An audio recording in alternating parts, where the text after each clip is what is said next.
Well, according to the National Library of Medicine, cervical cancer is the third most common type of cancer in women. The National Cancer Institute lists over 12,000 new cases of cervical cancer in 2011 and just over 4,000 deaths in the United States alone. As part of our Hear Us Roar Healthy Living Corner, a partnership we share with Women Magazine, cervical cancer survivor Tamika Felder joins us this morning to talk about this widespread disease, including prevention, treatment, and survival.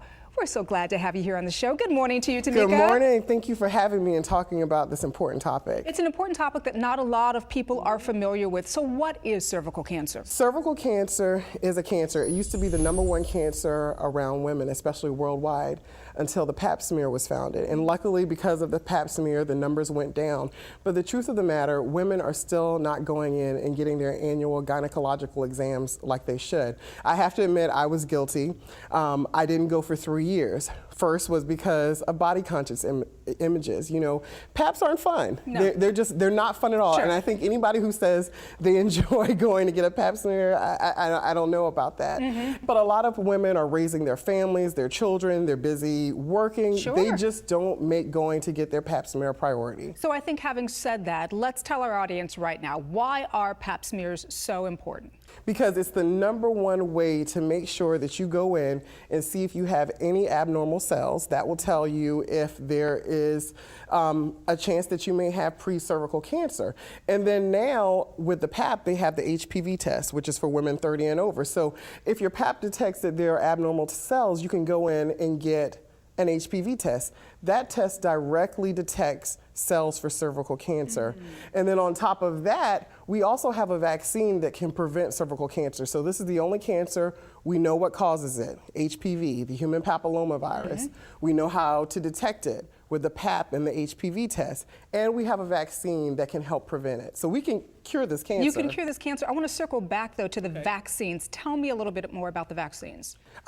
You know, the vaccines are controversial. For me, I'm a big proponent of the vaccine because #1, I had cervical cancer when I was 25 years old. Wow. So I had to have a radical hysterectomy. Because of this cancer, I can't have a baby.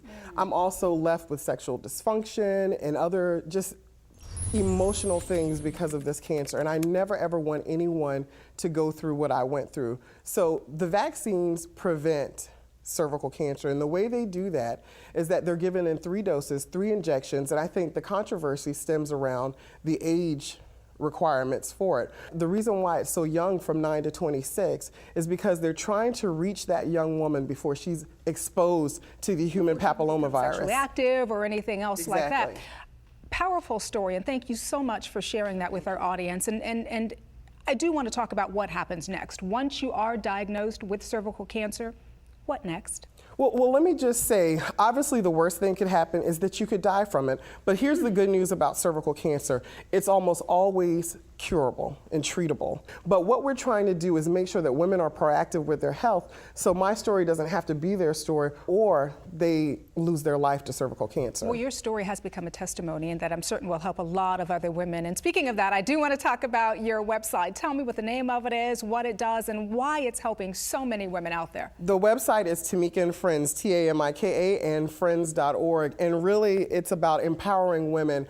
When I was diagnosed in 2001, no one was talking about cervical cancer, and I didn't want to be an advocate. I never Your thought— mother didn't want you to talk about it. You were saying nobody wanted you to— My mother said it's in an intimate area, and first of all, you know, no one really talked about cancer. They said the C word or things like that, and there was just something inside of me that I felt like I was a leper, like I was all alone. And then I started talking to other people. I got on message boards with other survivors and realized that they wanted to talk about it too.